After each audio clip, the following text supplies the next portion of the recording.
हिंदू धर्म में हर 3 साल में आने वाला एक ऐसा पवित्र महीना जिसे अधिक मास, मल मास और पुरुषोत्तम मास कहा जाता है। आखिर ये क्यों आता है? क्यों इसे इतना पुण्यदायी माना गया है? और क्यों इस महीने में विवाह, गृह प्रवेश जैसे शुभ कार्य नहीं किए जाते?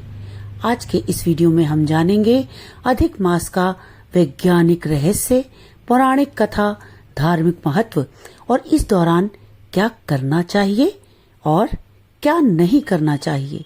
नमस्कार दोस्तों, आप सभी का स्वागत है हमारे इस आध्यात्मिक और ज्ञानवर्धक वीडियो में। इस वीडियो को अंत तक जरूर देखिएगा। हिंदू पंचांग सूर्य और चंद्रमा दोनों की गणना पर आधारित है। सूर्य वर्ष लगभग 365 दिन 6 घंटे का होता है, जबकि चंद्र वर्ष केवल 354 दिन का माना जाता है। यानी दोनों के बीच 11 दिनों का अंतर होता है। यही अंतर हर 3 साल में लगभग 1 महीने के बराबर हो जाता है। इस अंतर को संतुलित करने के लिए हिंदू कैलेंडर में एक अतिरिक्त माह जोड़ा जाता है, जिसे अधिक मास कहा जाता है। वशिष्ठ सिद्धांत के अनुसार यह अतिरिक्त मास लगभग 32 माह, 16 दिन और 8 घड़ी के बाद आता है। ना हमारा हिंदू धर्म कितना ही वैज्ञानिक? मान गए ना? लेकिन अब सवाल यहाँ पर ये उठता है कि यदि ये महीना इतना पवित्र है तो इसे मलमास क्यों कहा जाता है? दरअसल ये एक अतिरिक्त मास होता है। इसी कारण प्राचीन काल में इसे सामान्य शुभ कार्यों के लिए उपयुक्त नहीं माना गया है। इस महीने में विवाह, गृह प्रवेश, नामकरण, यज्ञोपवीत और अन्य नई वस्तुओं की खरीद जैसे कार्य सामान्यतः नहीं किए जाते। इन सब चीजों की मनाही रहती है, क्योंकि इसे सांसारिक कार्यों से दूर रहकर केवल भक्ति, तप और साधना का समय माना गया है। इसलिए इसका नाम मलमास पड़ गया। लेकिन अब आप पूछेंगे कि इसे पुरुषोत्तम मास क्यों कहते हैं? कैसे पड़ गया इसका नाम पुरुषोत्तम मास? तो ये बता दूं कि अधिक मास के अधिपति भगवान विष्णु माने जाते हैं। भगवान विष्णु का ही एक नाम पुरुषोत्तम भी है।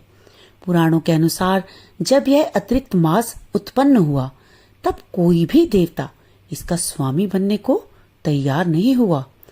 तब सभी ऋषि मुनि भगवान विष्णु के पास पहुंचे और उनसे इस मास को स्वीकार करने की प्रार्थना की। भगवान विष्णु ने इस मास को अपना लिया और कहा, जो भी भक्त इस महीने में मेरी भक्ति करेगा उसे अनेक गुना पुण्य प्राप्त होंगे। तभी से अधिक मास पुरुषोत्तम मास कहलाने लगा। इस अधिक मास की एक पौराणिक कथा भी है। आइए आपको वो कथा मैं बता दूं। दरअसल पुराणों में अधिक मास का संबंध हिरण्यकश्यप की कथा से भी जोड़ा जाता है। दैत्यराज हिरण्यकश्यप ने कठोर तप करके ब्रह्मा जी से वरदान प्राप्त किया कि उसे कोई भी मनुष्य मार नहीं सकता था और ना ही कोई पशु उसको मार सकता था। उसने ये भी मांगा कि उसकी मृत्यु ना तो दिन में हो और ना ही रात में हो, ना घर के भीतर हो और ना घर से बाहर हो, ना किसी अस्त्र से और ना किसी शस्त्र से, और वर्ष के 12 महीनों में भी उसकी मृत्यु ना हो सके। यानी वो कभी मृत्यु को प्राप्त होना ही नहीं चाहता था। इस वरदान के कारण वह स्वयं को अमर समझने लगा।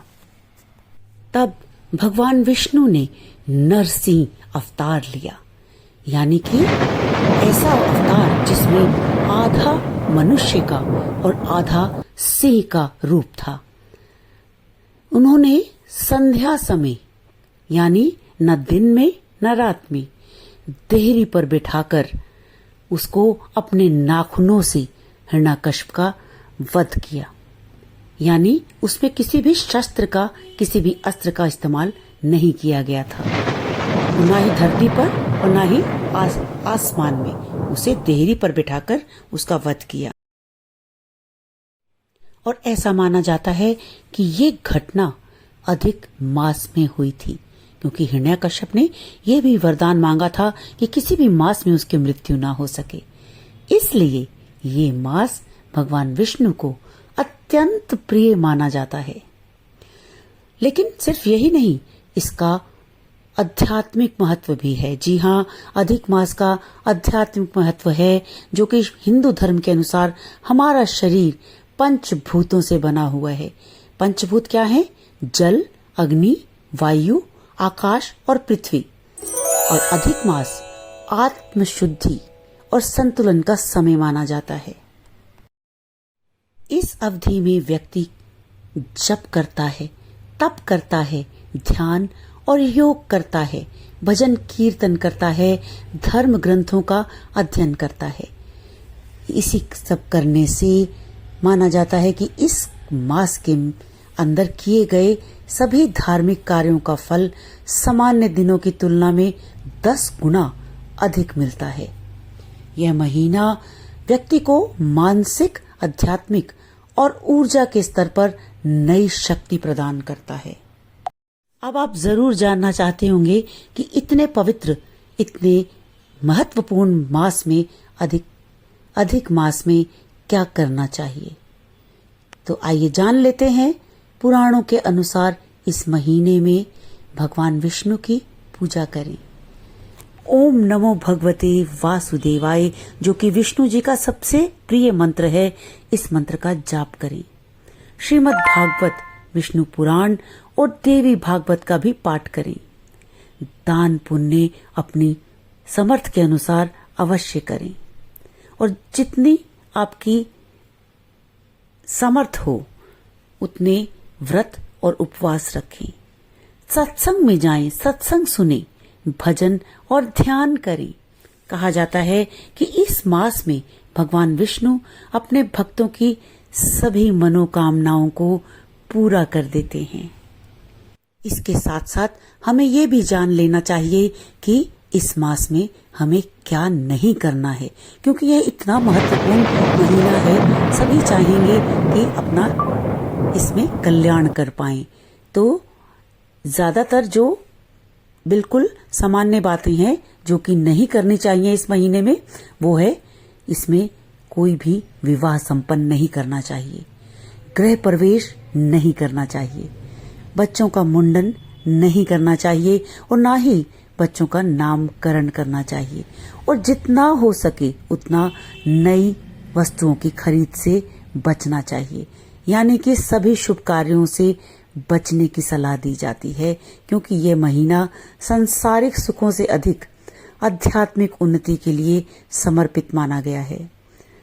तो दोस्तों, अब तो आप समझ ही गए होंगे कि अधिक मास केवल एक अतिरिक्त महीना नहीं है, बल्कि आत्मशुद्धि, भक्ति और आध्यात्मिक जागरण का विशेष अवसर है।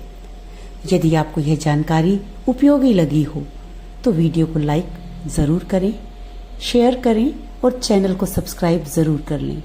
कमेंट में ओम नमो भगवते वासुदेवाय लिखना तो बिल्कुल मत भूलिए। धन्यवाद। जय श्री हरि। अधिक मास का अधिक से अधिक लाभ उठाएं।